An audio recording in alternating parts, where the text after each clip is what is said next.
Hello, this is Julian with Coffee Reviews, and today we'll be reviewing the El Guayabal Gesha Wash Process Mexico from Passenger Coffee. And there's the bag right there. And Passenger, based out of Lancaster, Pennsylvania.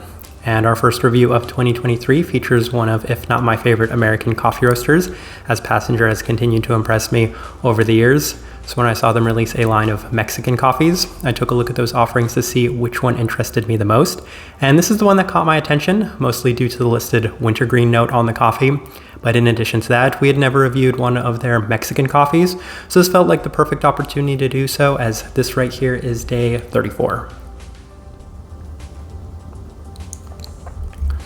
And recipe we went with for this coffee was Passenger's recipe, which is a 15.625 to 1 water to coffee ratio, brewed at 210 degrees Fahrenheit. And I like this one best through the Chemex, which is going to indicate a more medium grind.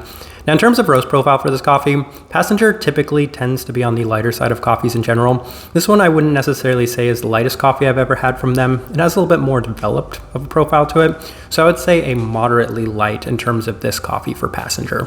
So with that out of the way, let's go ahead and start discussing this coffee. First impression, and the cup did have nice fruit sweetness right at the forefront, including the listed orange peel that they had on here.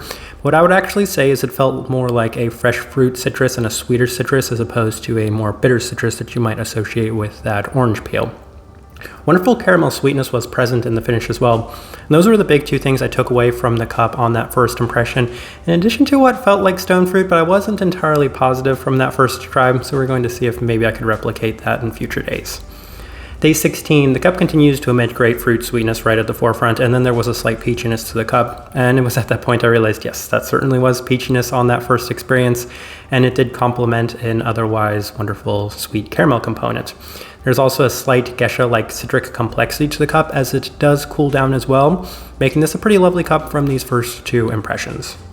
Day 19, the cup finally had the listed wintergreen aspect, as there's this minty quality that's kind of permeating throughout the cup.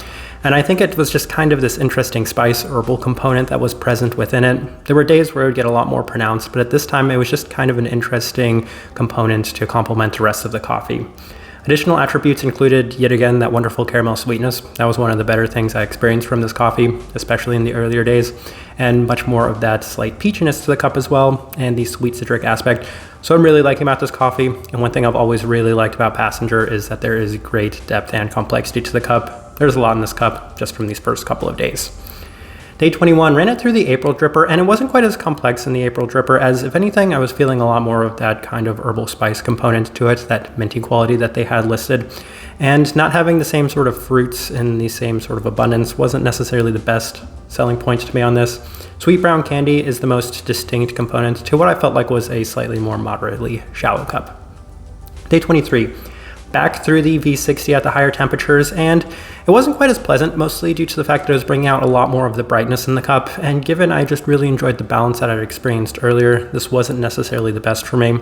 There's a slight bit of the brown candy, but the herbal mintiness is actually starting to take a little bit more prominence, so I felt like I was able to experience that part of the coffee a lot more with more time in the cup. It's just been interesting on that today, but it was actually a sign of good things to come.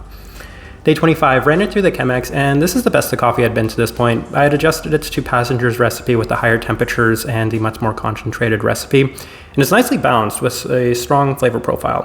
A little bit more of the stone fruit is bright at this point, and I very much liked that part of the coffee, as well as the sweet caramel and the herbality being a little bit more moderate, so this made the coffee a lot more well-rounded in general, and I'm experiencing a lot of the things they have listed on here in more abundance.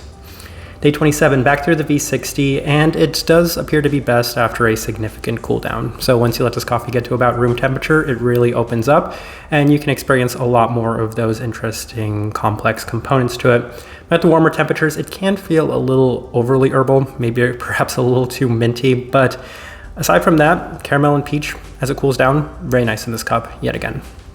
Day 29, final notes we have, and it's one more time through the Chemex with Passenger's recipe, and the coffee is at its best that it's been.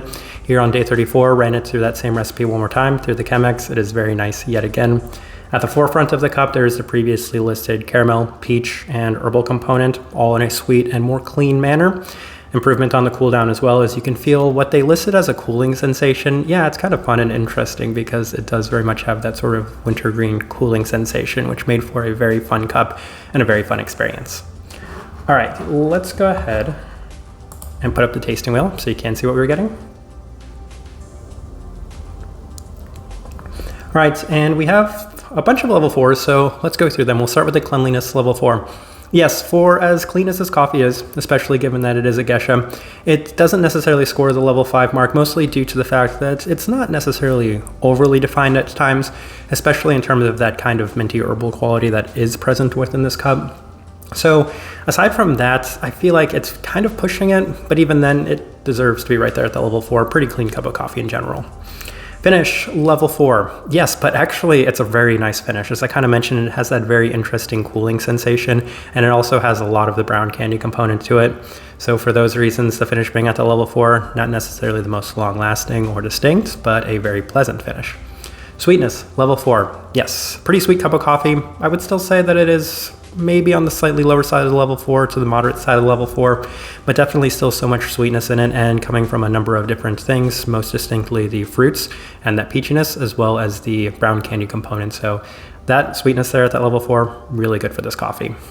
Spice, level 4. Yes, and that's where I chose to lump the minty quality within this coffee, because that was one of, if not the most pronounced characteristics within this coffee. So I felt like it justified that level 4 mark. Best place I could put that component for this coffee. And then the caramel at a level 4 as well. And I mentioned on the earlier days that was really defined, really distinct in this cup of coffee. So I really like that. One of the better parts of this coffee for me too. I really like when coffees have that sort of caramel quality to it. And it's very fitting of a Central American coffee to have that. Then we have a bunch of level 3s. So we'll start with the acidity. And I was interested to find out that this coffee isn't quite as bright as I might have been expecting, which is never a bad thing for me. I can give or take the acidity a little more than most people can. So that part's fine. Citrus, level 3. Yes, I was fully expecting a lot more bitter of a citric component, but it did come out a little bit more sweet for me at most times. So I like that citric quality being there at that level 3. Stone fruit, level 3. Yes, I can't say that the peachiness was in as significant abundance as either the caramel or the minty quality. So that's why I chose to leave it there at that level 3 mark. There are times it's very well defined and very prominent, but even then, not to the same consistency and extent as the other components. Chocolate, level 3. Yeah, I feel like that was a little bit of an underrated quality. It was a sweeter chocolate, so a lot more in line with that milk chocolate sort of quality.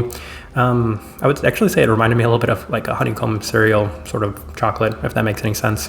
But yeah, right there at that level 3 mark. And then bitterness, level 3. That was slightly to do with the citric component. That orange peel, yeah, I can feel a little bit of bitterness in that, as well as the minty quality to the cup. Savoriness, level 3. Again, that's the minty quality. That's why it's as high as it is. And then the body, level 3.